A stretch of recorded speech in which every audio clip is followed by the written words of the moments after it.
The Knights of the Golden Circle, a failed vision of a slave empire. The very name evokes images of secret meetings and hidden agendas. This pro-slavery organization flourished in the tumultuous years leading up to the American Civil War. The Knights of the Golden Circle.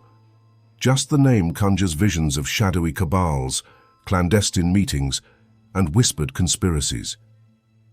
This secretive and highly controversial pro-slavery organization emerged during one of the most volatile periods in American history.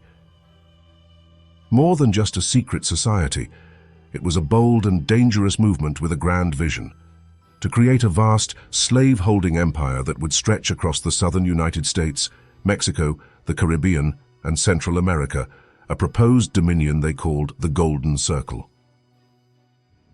This secretive and highly controversial pro-slavery organization emerged during one of the most volatile periods in American history, as the country stood on the brink of civil war.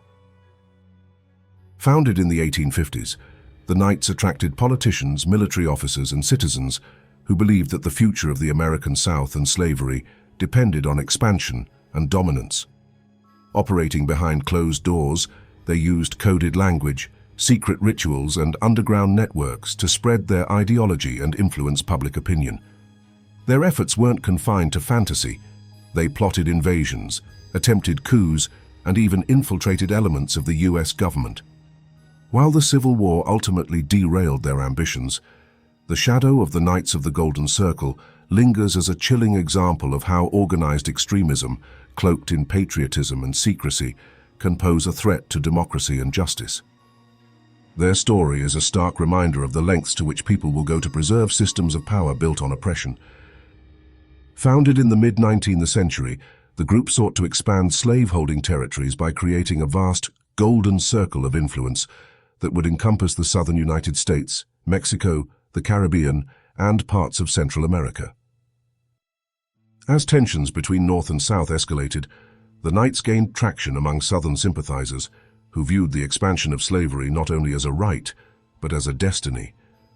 Their activities, steeped in secrecy and ambition, helped fuel the divisions that would soon erupt into the American Civil War. Operating as a clandestine society, the KGC sought to reshape the map of the Americas.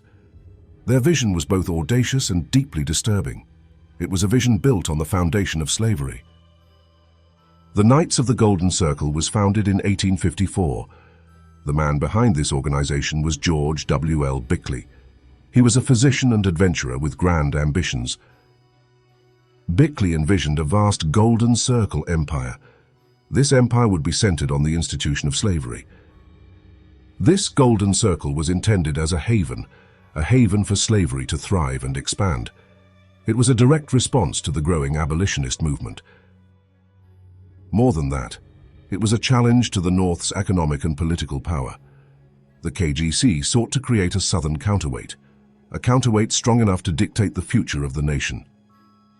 The primary goal of the Knights of the Golden Circle was clear. It was the expansion of slavery into new territories. They planned to achieve this through conquest and annexation. Their sights were set on Latin America. They aimed to create new slave states south of the border. This would dramatically bolster the South's power within the Union. This agenda was driven by a complex mix of factors. Economic interests played a significant role. So did a deeply ingrained racial ideology. Underlying it all was a profound fear. A fear of losing the Southern way of life, a way of life inextricably linked to the institution of slavery. Membership in the KGC was diverse. It included planters, politicians, and even military officers. They were all united by their belief in the necessity of slavery. The KGC even attracted some foreign sympathizers. These individuals saw the organization as a bulwark against Northern dominance. They saw it as a protector of traditional values. The Knights of the Golden Circle operated in secrecy. This was essential to their survival and their goals. They employed a range of clandestine methods. Rituals, oaths, and codes were all part of their operations. These elements added an air of mystery and exclusivity. They also ensured loyalty and discretion. Members were organized into local groups. These were known as castles or circles. Each circle operated with a degree of autonomy. The KGC had a hierarchical structure. This allowed for efficient communication and coordination. It also ensured that the organization's leadership maintained control. Activities included fundraising and propaganda. They needed money to finance their expansionist schemes. Recruiting new members was also a key activity. The KGC sought to expand its influence. They wanted to infiltrate Southern society at all levels. Despite their grand ambitions, the KGC never conquered Latin America. Their plans for a slave empire remained just that, plans. They never materialized into reality. However, the KGC did have a significant impact on the political landscape. They actively promoted secessionist sentiments. They helped to create the climate of division that led to the Civil War. When the war finally came, many KGC members joined the Confederate Army. They fought to defend the Southern way of life. They fought to preserve the institution of slavery. The Union victory and the subsequent abolition of slavery marked the end of the KGC. Their vision of a slave empire was shattered. The Knights of the Golden Circle remains a fascinating and disturbing chapter in American history.